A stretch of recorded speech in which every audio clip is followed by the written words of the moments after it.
Bismillahirrahmanirrahim. Alhamdulillah wassalatu wassalamu ala Rasulillah sayyidina wa maulana Muhammad ibn Abdillah wa ala alihi wa sahbihi wa man wala la hawla wa la quwwata illa billah amma ba'du. Qala al-muallifu rahimahullahu ta'ala wa adama naf'a bihi wa bi ulumihi fid dharaini amin ila an qala faslu asbabut tayammumi salasatun. Jamaah ibu-ibu majelis taklim Maziatun Nisa yang dirahmati oleh Allah, kita sampai pada pembahasan tentang tayamum dalam kitab Safinatun Najah Syekh Salim bin Sumair Al-Hadrami. Bu, yang namanya syarat daripada sholat tentunya toharoh. Syarat diterimanya sholat seseorang yaitu harus suci.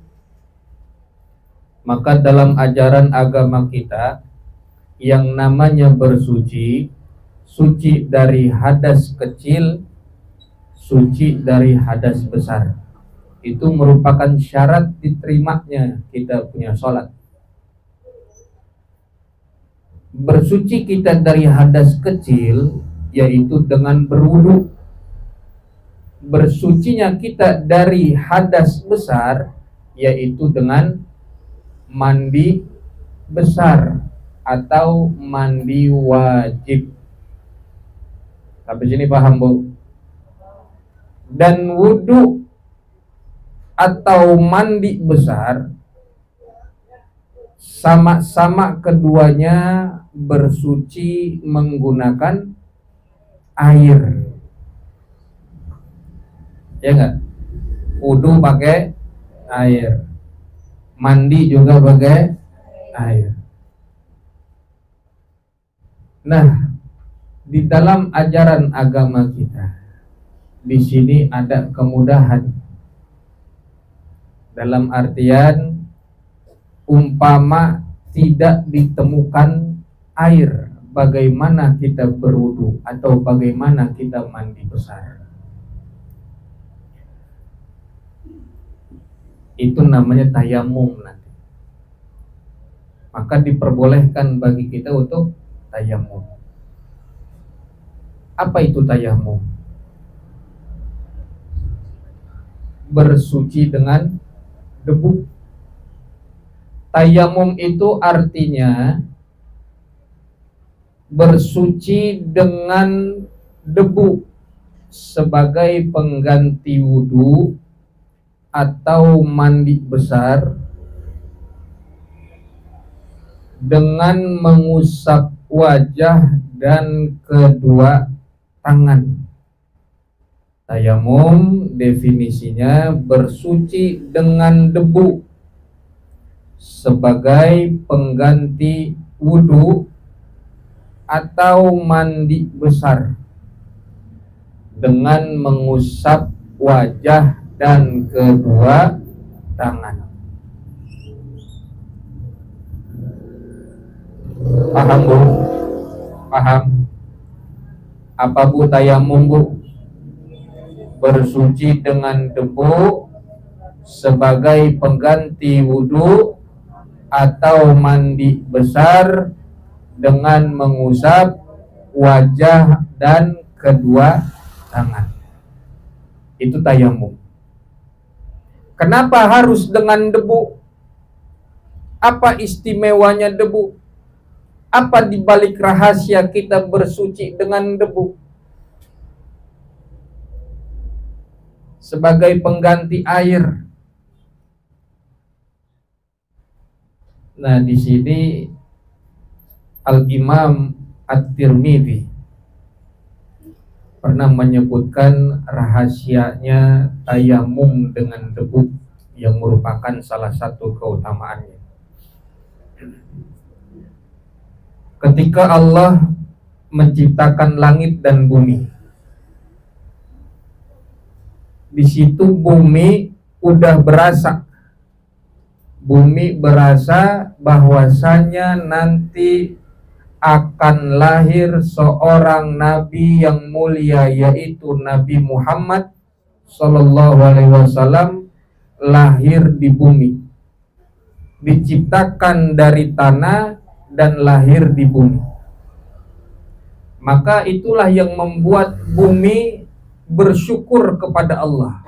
Bumi gembira, bumi girang, karena di tempatnya, di bumi itu akan ada satu sosok makhluk yang dicintai oleh Allah Subhanahu wa ta'ala. Maka bumi gembira, bumi bersyukur kepada Allah Subhanahu wa ta'ala. Ketika bumi itu bersyukur, maka Allah memberikan hadiah. Apa hadiahnya? Allah jadikan tanah, Allah jadikan debu menjadi salah satu alat untuk bersuci bagi umat Nabi Muhammad Sallallahu Alaihi Wasallam. Itu salah satunya yang merupakan rahasia daripada kenapa dengan debu, karena bumi bersyukur kepada Allah, dan atas rasa syukurnya itu Allah jadikan tanah atau debu menjadi alat salah satu untuk bersuci, diangkat derajatnya oleh Allah Subhanahu wa ta'ala. Jadi gitu Bu, jangan tanya lagi kenapa kok harus pakai debu. Tadi itu begitu sejarahnya. Ya. Kalau kata Imam At-Tirmidzi. Sampai sini paham Bu? Bu. Jadi tayamum itu menggunakan debu yang suci, yang bersih, yang murni. Lalu tayamum itu ada sebagai pengganti air dari wudhu maupun mandi besar. Dalam Al-Quran dikatakan falam tajidul ma fatayammamu sha'idan thayyiba. Ya, kalau belum nemuin air, maka bertayamumlah dengan debu yang baik. Yang baik itu yang gimana? Yang suci, yang bersih. Nah, maka di sini harus kita perhatikan kapan kita diperbolehkan dan sebabnya apa kita diperbolehkan untuk bertayamum. Di sini di dalam kitab Safinatun Najah dikatakan asbabut tayammumi thalathatun, adapun sebab-sebab bertayamum ada 3. Di dalam kitab Al-Yaqutun Nafis disebutin sebab ada 7. Ada juga yang mengatakan sebabnya ada 8. Ada juga yang mengatakan sampai 11. Tapi semuanya itu nanti mengerucut Bu. Dari yang bilang ada 7, ada yang 8, ada yang 11, sama-sama semuanya mengerucut menjadi 3. Bahkan di dalam kitab Fathul Mu'in dikatakan sebabnya ada 2. Dari 2 itu mengerucut lagi jadi 1. Jadi sebab-sebabnya itu sebenarnya intinya 1, kagak ada air. Tapi ntar lebar lagi penjabarannya. Nah, kita lihat kitab kita. Asbabut tayammumi thalathatun, adapun sebab-sebab daripada bertayamum ada 3. Yang pertama faqdul ma'i, tidak ada air. Itu yang pertama. Sebab daripada bertayamum yaitu faqdul ma'i, tidak ada air. Ambil mic aja. Udah? Bu, yang namanya tidak ada air, ulama di sini mendefinisikan, menjelaskannya tidak ada air itu ada 2 maksudnya. Tidak ada air ada 2. Yang pertama itu disebutnya dengan kalimat fuqdan hissi atau fuqdan hakiki. Tidak ada air, fuqdan hissi atau fuqdan hakiki. Yang maksudnya adalah tidak ada air sesungguhnya. Emang benar-benar kagak ada air. Itu yang pertama. tidak ada air sesungguhnya. Dia udah cari kemana-mana kagak ada. Dia udah cari kemana-mana kagak ada air. Dengan sampai jarak 1 mil dia cari nggak ada air. Kalau dalam mazhab Imam Syafi'i harus ada kewajiban untuk mencari air dulu. Maksud daripada air nggak ada air sesungguhnya itu bukan karena kita buka keran air mati, bukan. Ada mic itu. Iya. Bukan berarti mic bukan berarti mic dah tuh jadinya. Bukan berarti itu airnya kita buka keran airnya mati, bukan. Tapi emang benar-benar kagak ada air. Kan bisa aja air keran tuh mati. Emang pumpnya lagi mati gitu, lagi susah, tapi kan ada air yang lain.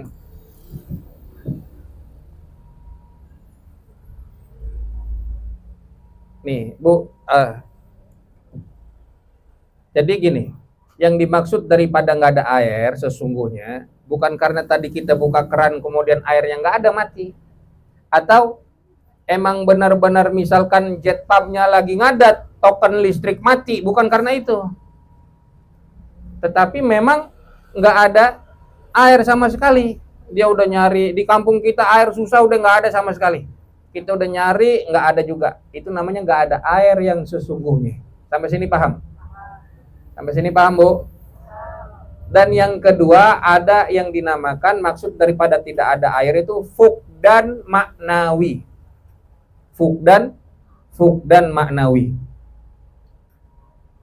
Fuqdan maknawi itu maksudnya adalah air mah ada. Airnya ada tapi seperti tidak ada. Air ada tapi seperti tidak. Air ada tapi seperti tidak ada. Bagaimana maksudnya air ada tapi seperti tidak ada? Yang pertama, yang dikatakan air ada tapi seperti tidak ada, airnya ada tetapi harganya mahal, gitu. Harga air mahal misalkan. Ya kalau kita mah sekarang mah udah kagak repot dah ya. Kali ada tuh kali. Ini kan kita lagi bicarakan satu kondisi, misalkan kita tinggal di satu tempat yang dimanapun kita harus beli air gitu. Beli air sedram. Nah, lagi waktu itu mau beli air yang biasanya air 5.000 jadi 10.000. Kan harganya jadi mahal gitu. Sedangkan kita udah bagi nih keuangan kita ini buat beli air, nih buat beli yang lain. Nah, dalam agama dimudahkan. Udah kagak usah beli air, tayamum. Tuh, kalau kondisinya airnya ada, itu loh. Tapi kita kudu beli dan harganya mahal. Malah bisa kita beli, tapi kebutuhan yang lain jadi nggak tercukupi. Kagak makan 2 bulan misalkan, gara-gara beli air doang tuh. Cuman buat sholat doang 5 kali, ya kan? Nah, ini yang dikatakan air ada, tapi dalam satu kondisi kemudian mahal harganya. Itu yang pertama, yang dikatakan fuqdan maknawi. Atau yang kedua, airnya ada tetapi membahayakan. Bagaimana membahayakan?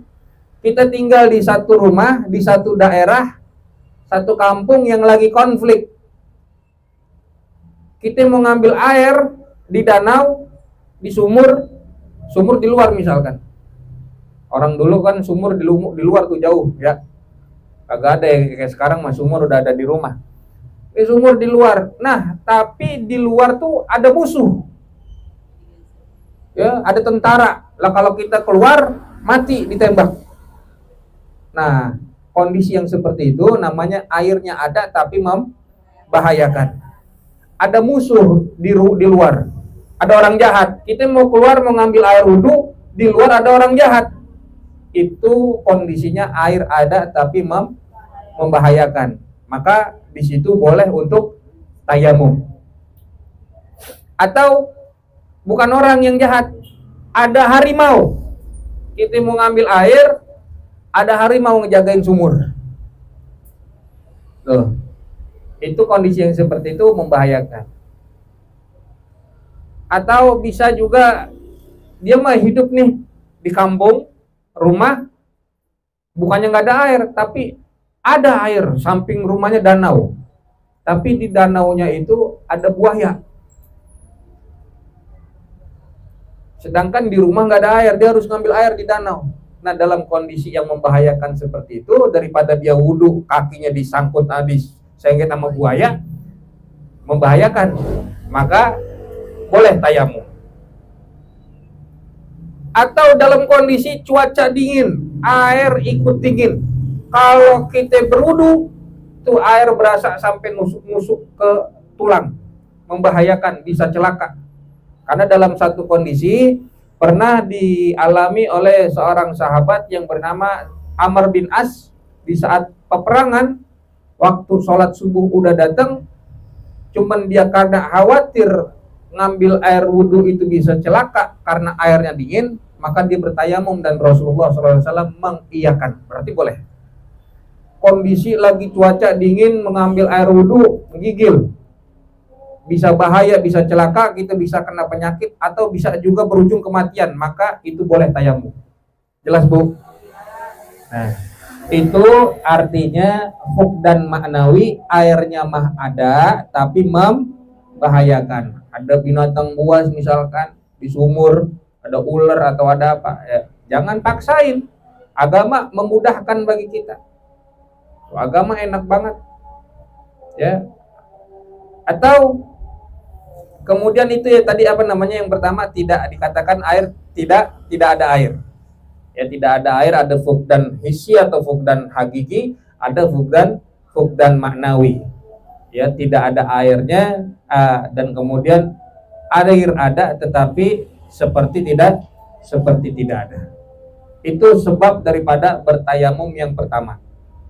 Jadi ibu-ibu nanti kalau misalkan dalam kondisi seperti ini boleh bertayamum, ya, karena tidak menutup kemungkinan suatu saat kita kesusahan air, orang pada berebut air segala macam, udah dibagiin air segentong, tapi kan nggak cukup, ya kan, buat minum, buat ini segala macam, air harganya mahal, ya itu boleh air boleh tayamum.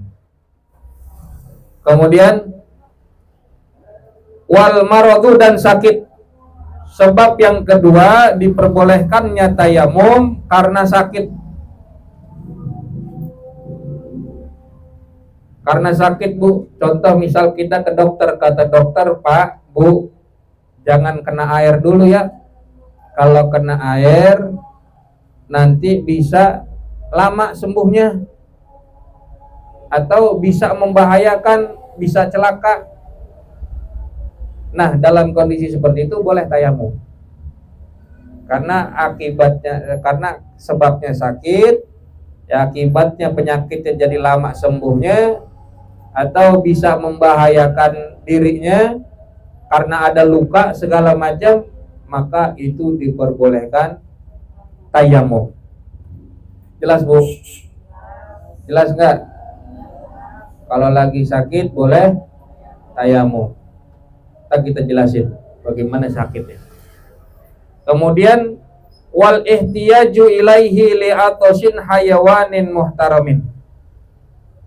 Yang ketiga yang menjadi sebab bertayamum dalam kitab Safinatun Najah, karena adanya kebutuhan kepada air li'atasin hayawanin muhtaramin. Kebutuhan kepada air karena hausnya binatang yang terhormat. Intinya sebab daripada tayamum untuk kebutuhan hidup. Paham, Bu? Kebutuhan hidup. Jadi untuk kebutuhan hidup begini, umpama ada air seember doang, Bu, kita punya air ada seember, dan seembernya itu hanya cukup dipakai buat minum. Kalau kita paksa itu buat berwudu, nggak ada air buat minum, bisa mati kita. Nah, itu diperbolehkan untuk tayamum. Air nggak ada dalam satu kondisi, misal kesusahan dari pemerintah, cuma dapat seorang segentong air, ya kan, satu keluarga satu drum.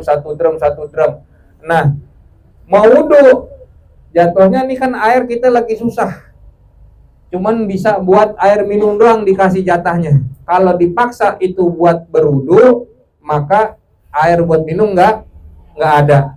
Maka itu diperbolehkan untuk tayamum. Atau boleh jadi ada air buat minum kambing, tapi ini kan hayawanin muhtaramin, binatang yang mulia, binatang yang terhormat. Apa itu binatang yang terhormat? Binatang yang la yubahu qatluh, tidak boleh untuk dibunuh. Ada binatang yang tidak boleh dibunuh. Seperti yang binatang kita pelihara, ada kambing, ada ayam, ada burung. Ada air nih kita punya, tapi nih air cuma untuk minum kambing, cuma untuk minum kucing, cuma untuk minum ayam. Kita pakai buat berwudu, nggak boleh. Jangan dipaksain. Ntar ayam bisa jadi mati, kambingnya bisa jadi mati. Maka di situ boleh bertayamum. Jelas? Ibu miara burung, miara kucing, misalkan ada air tuh, air cuma buat minum kucing doang. Nah ini biarin buat kucing minum, jangan sampai mati. Kan hewan piaraan kita. Jangan dipaksain malah buat berwudu kita, apalagi buat mandi besar lalu.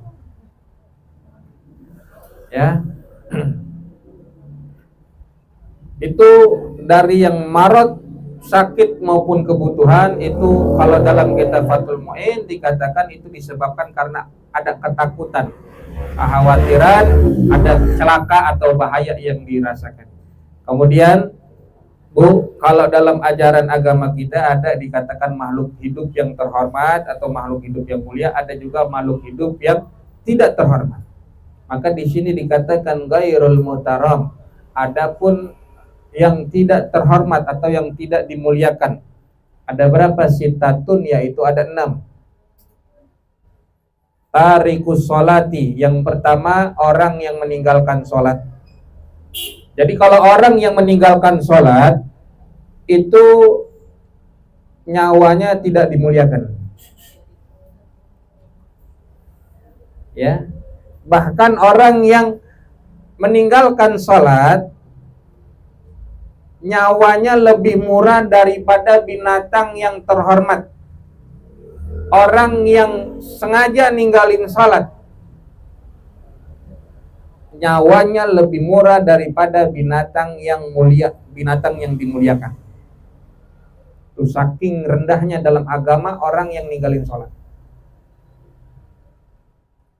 Malah kalau misalkan dalam kondisi tadi seperti air cuman ada seember, tapi ini hanya untuk minum, minumnya orang yang meninggalkan sholat, maka lebih baik itu air dipakai buat berwudu. Biarin tuh orang yang ninggalin sholat mati dah. Itu dalam agama. Ya, saking rendahnya orang yang meninggalkan sholat dikatakan ghairul muhtaram, tidak terhormat. Wazanil muhsan, dan orang yang berzina, pelaku zina muhsan. Apa itu zina muhsan? Yang dia udah menikah tapi berbuat zina, nah ini namanya zina muhsan. Pelaku zina muhsan adalah orang yang dia sudah menikah atau sudah pernah menikah, lalu dia mau berbuat zina, maka itu dikatakan zina muhsan. Dan orang yang mau berbuat zina muhsan ini adalah ghairul muhtaram, yang tidak terhormat dalam agama kita. Maka umpama kita ada air buat berwudu, tapi ada nih air di satu sisi, ini airnya dipakai buat minum sama orang yang pelaku zina muhsan, maka lebih baik itu air dipakai buat wudu. Biarin dah dia kehausan tuh orang yang berzina muhsan itu. Yang kedua. Yang ketiga, wal murtadu, dan orang yang murtad. Wal murtadu, dan orang yang murtad. Yang ketiga, yang pertama orang yang meninggalkan sholat, kedua pelaku zina muhsan, ketiga orang yang murtad, dan yang keempat wal kafirul harbiyu, dan yang keempat adalah kafir harbi. Apa itu kafir harbi? Kafir harbi adalah orang kafir yang dia membenci Islam. Kafir harbi orang kafir yang dia memusuhi Islam. mengganggu kaum muslimin, menyakiti, memerangi kaum muslimin. Nah, itu namanya kafir harbi. Nah, kafir harbi ini boleh dibunuh. Ya, kafir harbi boleh dibunuh, boleh diperangin. Ada yang namanya kafir zimmi. Kafir zimmi adalah kafir yang dia hidup bersama kita, bertetangga, hidupnya baik sama kita. Nah, ini nggak boleh dibunuh. Yang dia tidak memusuhi Islam, itu kafir zimmi. Contoh di dalam negara kita ada orang kafir yang dia hidup bersama kita, ikutin aturan, dan dia bertetangga sama kita, nggak benci sama kita, nggak memusuhi kita. Itu namanya kafir zimmi. Itu nggak boleh dibunuh, dan itu dimuliakan, dihormati dalam ajaran agama kita. Bedanya dengan kafir harbi, dia yang ngebenci Islam, dia yang musuhin Islam, bahkan dia memerangi kaum muslimin. Kafir harbi wajib boleh dibunuh, boleh diperangin. Maka kalau ada air sisa ini kita pakai buat wudhu, lebih baik buat wudhu daripada buat dia minum. Wal kalbul akuru, dan yang kelima, anjing yang galak atau anjing yang jahat yang suka memangsa. Ada anak kucing habis dimakan sama dia, orang lewat digonggongin, digigitin sama dia. Itu anjing yang galak namanya. Ada bahkan bisa memangsa anak manusia, itu anjing yang galak. Itu kalau ada anjing yang begitu, itu boleh dibunuh anjing. Malah sunnah hukumnya membunuh anjing yang galak. Kalau anjing yang dipelihara yang kagak ngapa-ngapa, cuma ngejagain rumah, ngejagain ini segala macam, itu nggak boleh. Ya, itu masih terhormat. Kecuali tadi anjing yang galak, itu biarin aja dia mati, nggak usah kasih minum gitu. Kalau ada anjing baik, tahu datang kehausan, kasih minum. Kan sama-sama makhluk Allah. Jangan mau kabur, takut digigit. Sebenarnya bukan takut digigit, males ngebersihin najisnya doang. Wal khinziru, dan yang keenam adalah babi. Nah, kalau babi mah, babi apa aja udah ada babi, dibunuh dah. Ya. Mau babi ngepet lain lagi deh.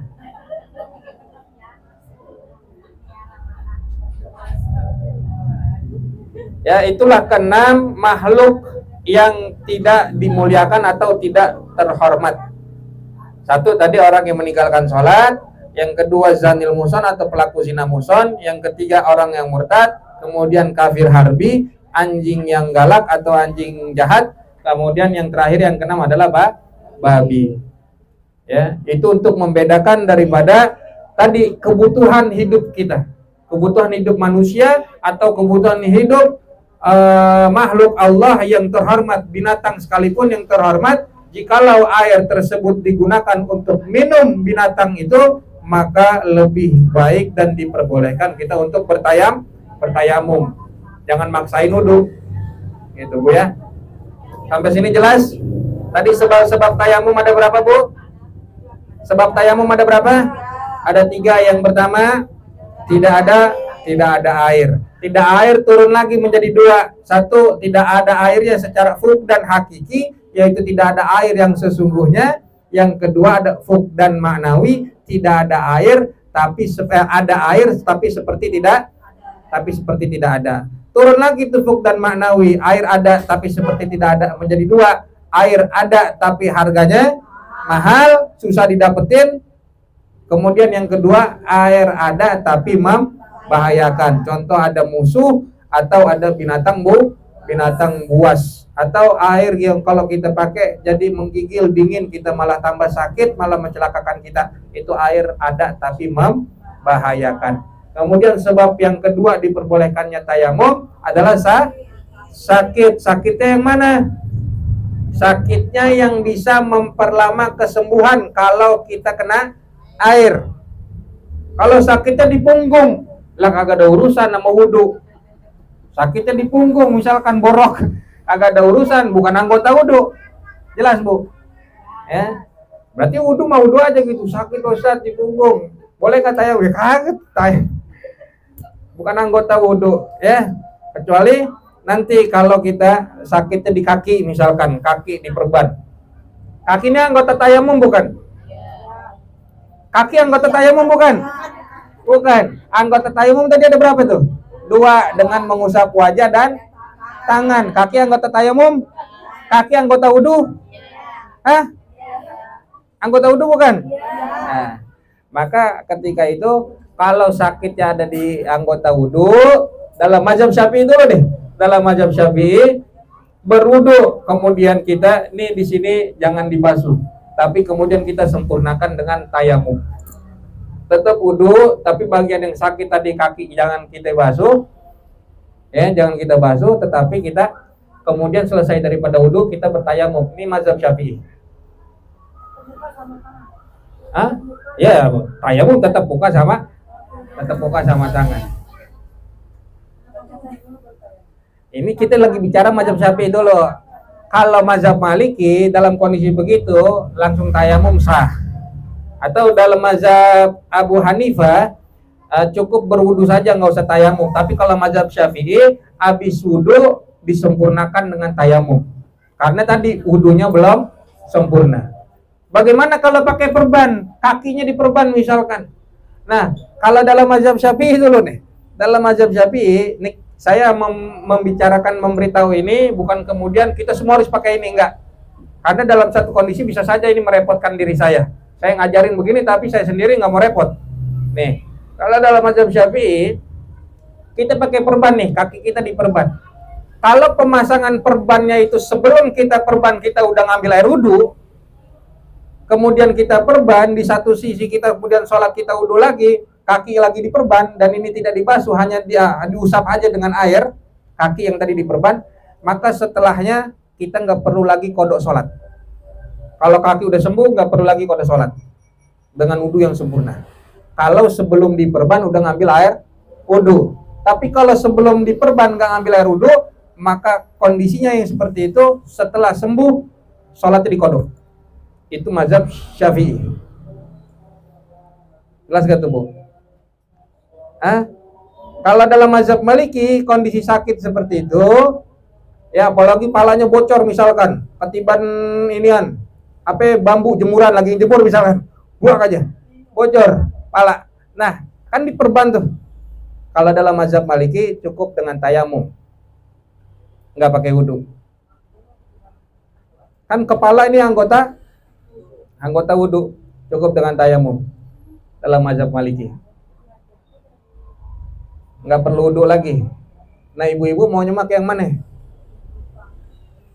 Kalau dalam kondisi seperti itu boleh, nggak mau repot, kita pakai mazhab Maliki. Itu boleh. Misal kalau pakai mazhab Syafi'i tadi kan kita wudhu dulu, kemudian kita tayamumin, sempurnain dengan tayamum. Kita wudhu, nih misalkan perban di sini, kita wudhu, ya kan, di sini nggak kita basuh, nggak kena air atau dibasuh sedikit. Ya batas itu. Kemudian setelah diselesai daripada wudhu kita tayamumin. Itu untuk sempurnain. Ya, tapi kalau tadi diwuduinnya sebelum daripada pemasangan perban, maka setelahnya sembuh sholatnya nggak dikodok. Tapi kalau sebelum diperban itu sholatnya belum diwuduin, maka sholatnya dikodok. Ribet kalau gitu Bu? Ya makanya gampang-gampang aja dah ya. Kalau dalam mazhab Maliki boleh langsung tayamum, atau dalam mazhab Abu Hanifah boleh langsung tayamum. Nah, dalam kondisi bisa begini Bu, kata dokter kagak boleh kena air, kagak boleh kena debu, bingung lagi Bu. Ini muka misalkan kena bakar atau apa, nauzubillah, nggak boleh kena air, nggak boleh juga kena debu. Bagaimana kondisi begitu? Nggak bisa wudhu, nggak bisa tayamum. Maka kondisi yang seperti itu langsung aja sholat lihurmatil waqt, untuk menghormati waktu. Tapi setelahnya sembuh, ibu kodok sholatnya. Saya sakitnya seminggu, ya udah 5 kali 7. Tuh begitu. Ah. Ya, sampai sini jelas Bu, paham? Nah, entah kalau ada yang mau ditanyakan, boleh nanti ditanyain. Nanti kita lanjut, insyaallah minggu depan kita belajar tentang syurutut tayammum.